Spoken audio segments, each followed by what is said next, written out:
Salut, bienvenue sur ma chaîne YouTube. Cette vidéo aujourd'hui a pour but de réfléchir au véritable niveau de Dracul Mihawk. Bien sûr, tout ce que je vais vous donner dans cette vidéo va être appuyé sur des databooks, des vivres-cartes ou sur le manga lui-même, car je n'ai pas malheureusement la science infuse. J'essaierai d'être le plus juste possible. Je ne veux pas prendre parti pour Mihawk. Ce n'est aussi pas une comparaison directe avec Shanks. Cette vidéo peut être faite, mais là c'est pas le but. Et j'ai déjà vu toutes les vidéos de vos youtubeurs préférés. Donc ne me mentionnez pas en disant va voir un tel, tu sais de qui je parle. En plus j'aime bien son contenu, mais là ça n'a rien à voir. Je vais essayer de vous faire réfléchir. On a tous eu à la naissance un truc qui s'appelle un cerveau. Et on va essayer de s'en servir pour se questionner. On peut ne pas être d'accord, pas de souci. Tant que ça se fait en commentaire et dans le respect, il n'y a pas de problème. La véritable question avec Mihawk, c'est de savoir où il se situe. Déjà, est-ce que Mihawk a le niveau Yonko? Pour savoir si Mihawk a le niveau Yonko, déjà essayons de définir ce que c'est qu'un Yonko. Dans le monde de One Piece, il en existe 4. Big Mom, Shanks le Roux, Kaido et Barbe Noire. Ce sont les 4 capitaines pirates les plus puissants du monde. Déjà, pourquoi Mihawk ne peut pas être Yonko? Et ce n'est pas ne pas avoir le niveau être Yonko, il faut avoir un équipage pirate.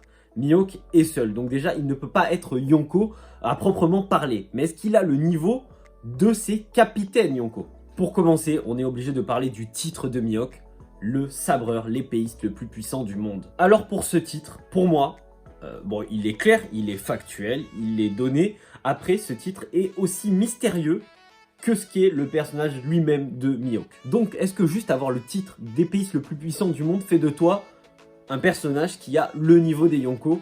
Le titre seul ne le permet pas. Après, rapidement, même si j'ai dit que j'en parlerai pas et qu'il y a une vidéo qui va être faite exprès pour, c'était le plus grand rival de Shanks. Et Shanks, le jour où il a perdu son bras, Mihawk a décidé d'arrêter de combattre avec Shanks.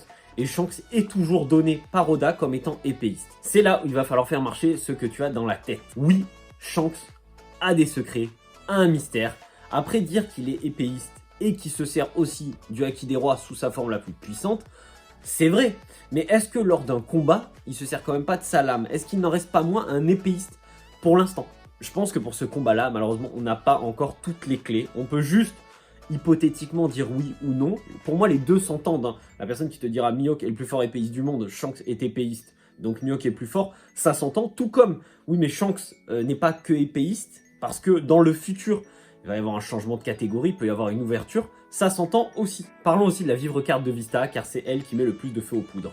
Il est dit que Vista est en mesure de rivaliser avec Mihawk. Donc oui, c'est écrit noir sur blanc, Vista peut rivaliser avec Mihawk. Est-ce que ça veut dire que Vista est plus fort que Mihawk? Non.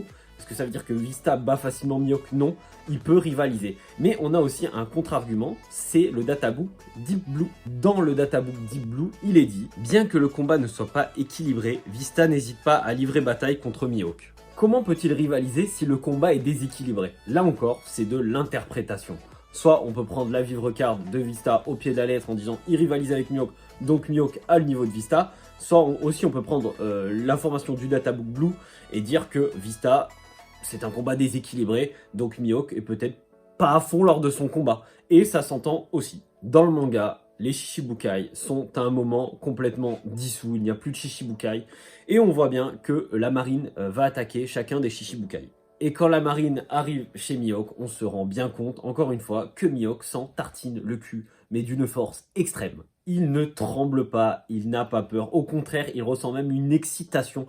Mihawk est toujours dans cette excitation de trouver quelqu'un qui peut le combattre, qui peut rivaliser contre lui. Je vous parle de ça parce que j'ai débattu avec une personne qui m'a dit les Shichibukai sont tous de même niveau. Je vais vous mettre l'enregistrement. Bien sûr, je vais enlever son nom, pas besoin de savoir qui c'est.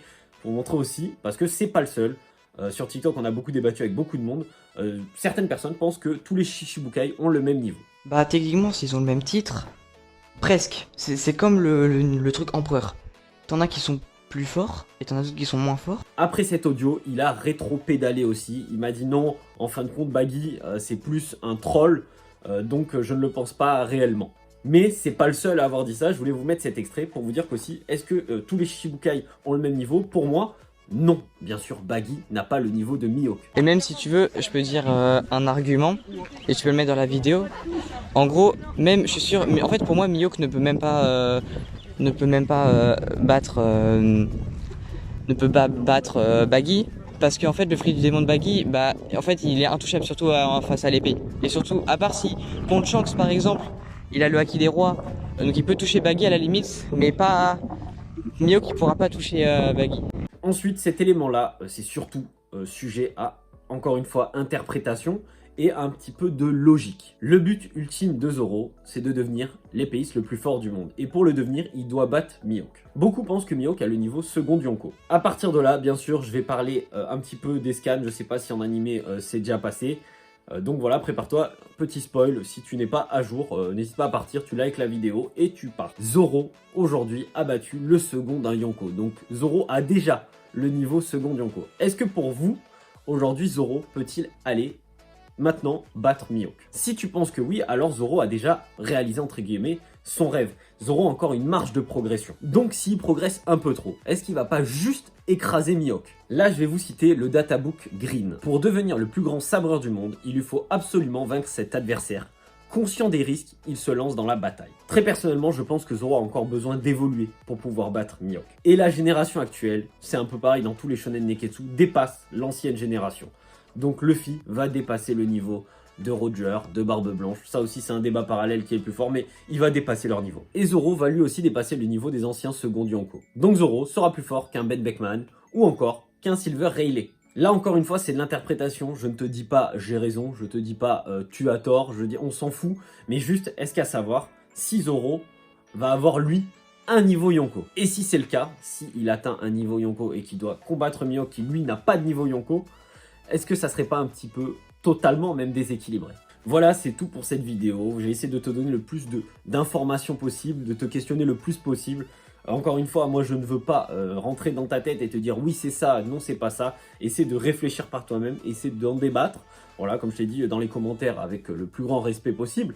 Parce que on est tous fans de One Piece, on peut être en désaccord, mais n'oublions pas que le chef aussi, et avant tout, c'est Eiichiro Oda. Je l'ai dit déjà plusieurs fois, si Oda demain décide que Mihawk a le niveau de Roger, il peut le faire. Bon, ça serait totalement incohérent, je suis d'accord avec toi, mais il peut tout maîtriser, il peut avoir des revirements de situation. L'œuvre est tellement étendue, l'œuvre est tellement vaste qu'aussi, j'ai envie de parler un peu d'Akira Toriyama. Akira Toriyama a aussi oublié des éléments de son œuvre.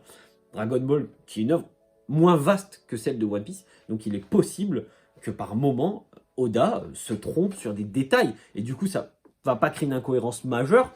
Mais déjà, si Mihawk a le niveau Yonko, pour moi, ça ne crée aucune incohérence. Voilà, n'hésite pas à liker, à t'abonner. Et prochainement, j'essaierai de faire une vidéo si celle-ci te plaît. Bien sûr, si celle-ci vous plaît, n'hésitez pas, comme je vous dis, à la liker. Et si ça vous plaît, voilà, on va faire une vidéo sur le niveau Shanks versus Mihawk. On va essayer, pareil, de se questionner, de réfléchir. Mais encore une fois, c'est très hypothétique. Passez tous une très bonne journée, une bonne soirée et à bientôt les gars.